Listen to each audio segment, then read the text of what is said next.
18 months, 60,000 miles, 39 states, 6 Canadian provinces. Not a bad beginning, and just a beginning. The start of an adventure that most people just dream about.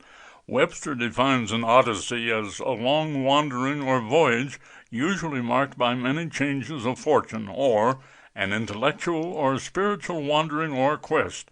In some ways that may seem a little high-blown regarding the journey undertaken by Carol and me. It sounded that way to us at first, too. Then, after our intense planning and preparation enabled us to pursue our dream, the goals became more logical and reachable. It would be nice to say this was an original idea or a sudden decision, but in reality it was just a culmination of years of hoping and thinking about heading out through the land in a productive way. True, I had been influenced by the Charles Kuralt on-the-road reports for CBS, had read John Steinbeck's Travels with Charlie, Peter Jenkins' A Walk Across America, and others.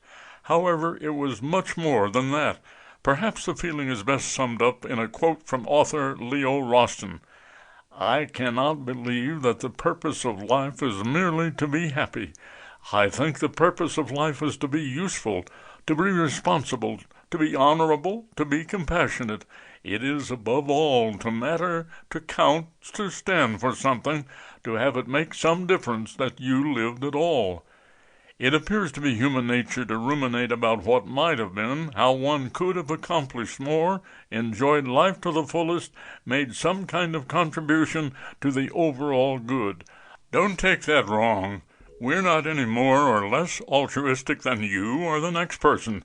It's just that we felt we had a rare opportunity to seek out and talk about the good in America, thereby contributing, however small.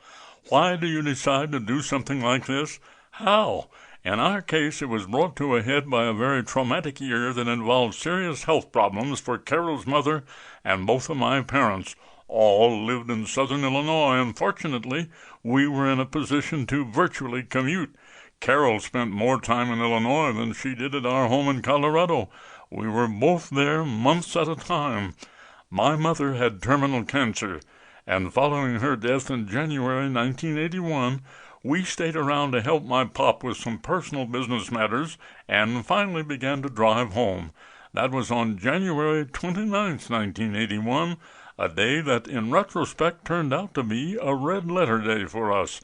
As we neared St. Louis, Carol, who was physically and emotionally fatigued by the ordeal of care and concern, wondered aloud if there wasn't some way we could pull up stakes and make a living while traveling and talking to people throughout the nation.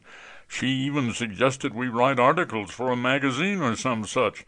She said she felt merely a puppet on a somewhat mundane sphere, a phrase she had picked up from her Uncle Carly, not realizing the impact it would have on her life.